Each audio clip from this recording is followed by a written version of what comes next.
Bienvenue sur Made in Clems. Alors aujourd'hui nous allons faire le wedding cake. Alors c'est un gâteau très simple mais qui rappelle vraiment ce côté estival que nous avons aujourd'hui. Et on va faire une génoise au lait fermenté super moelleuse, vous m'en direz des nouvelles. Pensez à vous abonner aux réseaux sociaux et à cette chaîne. Et la recette est sur le blog madeinclems.fr. Alors nous allons commencer par la génoise. Nous allons mettre d'abord les ingrédients secs ensemble. Donc vous avez la farine, ensuite le sucre. Vous pouvez mettre le sucre que vous voulez. Ensuite j'y ai mis la vanille en poudre que vous voyez toute noire avec le bicarbonate de soude, la levure et le sel. Ensuite mélangez rapidement tout ça pour que ce soit bien incorporé. Ensuite, vous allez y ajouter du beurre mou. Ici, il a fondu et refroidi. Et oui, je l'ai laissé fondre un peu trop longtemps. Donc, l'idéal, c'est qu'il soit juste mou. Mais bon, je voulais pas perdre mon beurre, donc je l'ai laissé juste refroidir pour y intégrer. L'idée, c'est que la pâte soit toute sablée, comme vous pouvez le voir. Ensuite, de côté, je vais prendre la moitié du lait fermenté pour l'incorporer à l'huile. Tout d'abord, l'huile qui va vraiment apporter du moelleux en plus dans cette génoise, et les blancs d'œufs, puisqu'ici c'est un white velvet cake. Oui, en plus je vous l'ai même pas dit dès le départ. L'idée c'est d'avoir une génoise plutôt blanche, d'accord? Donc les jaunes d'œufs auraient apporté plus de couleur et là on n'en veut pas. Donc on met tout ce mélange pour faire une pâte bien épaisse et bien homogène. Vous pensez à racler les bords pour ne rien oublier. Et ensuite, on va y ajouter le reste du lait fermenté jusqu'à ce que vous ayez une pâte bien homogène. Et vous voyez, alors je ne dirais pas qu'elle est complètement blanche, mais c'est une pâte vraiment bien claire. Voilà. Et maintenant, nous allons mettre ça dans 3 moules qui sont beurrés et farinés avec un fond de papier sulfurisé. Si vous n'avez pas 3 moules, vous pouvez faire ça avec un seul moule, mais le faire en 3 fois. Et ensuite, vous allez les faire cuire 25 minutes à 170 degrés. L'idée, c'est que ce soit une cuisson pas trop forte pour garder une couleur assez agréable des génoises.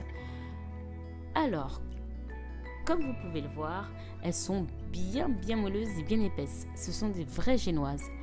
Ensuite, quand elles ont bien refroidi, on va passer au montage. Donc on va mettre un petit peu de crème sur le plat de service. La première génoise, on va l'imbiber avec mon gadget que j'aime tant. L'imbibeuse. Je ne sais pas si ça se dit vraiment, mais c'est mon petit mot. Alors on va mettre la première couche de crème avec la spatule coudée. Alors vous allez vraiment étendre la crème jusqu'au bord, puisque ce sera la seule crème que nous allons utiliser donc pour le glaçage et pour le garnissage. Donc n'hésitez pas à en mettre. Alors on passe tout de suite à l'étape supérieure. Et là on va mettre la crème tout autour de la génoise pour enlever vraiment toutes les miettes au fur et à mesure. Donc l'idée c'est d'avoir quelque chose d'assez homogène. Alors on n'oublie pas le sommet. Donc on va mettre également la crème au-dessus.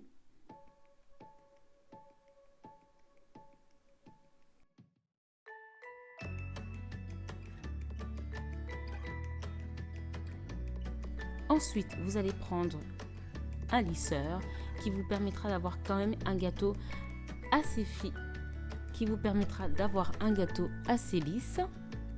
L'idée, c'est pas d'avoir quelque chose de hyper parfait, sinon on aurait utilisé plutôt la crème au beurre. Mais là, la crème mascarpone suffira largement. Ça vous donnera un gâteau super léger, comme à l'intérieur et à l'extérieur. Donc l'idée, c'est d'avoir quelque chose de lisse au niveau du bord.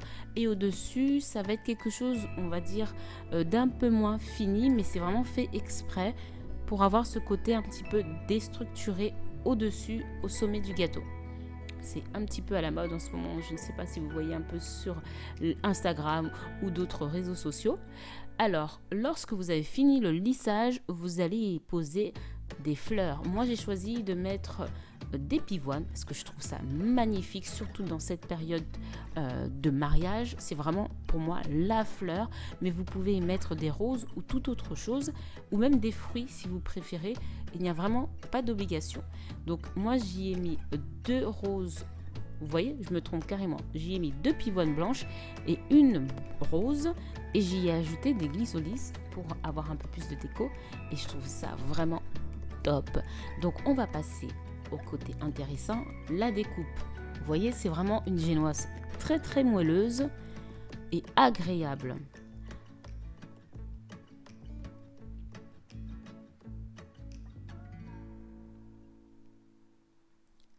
N'hésitez pas à tester cette recette, vous m'en direz des nouvelles.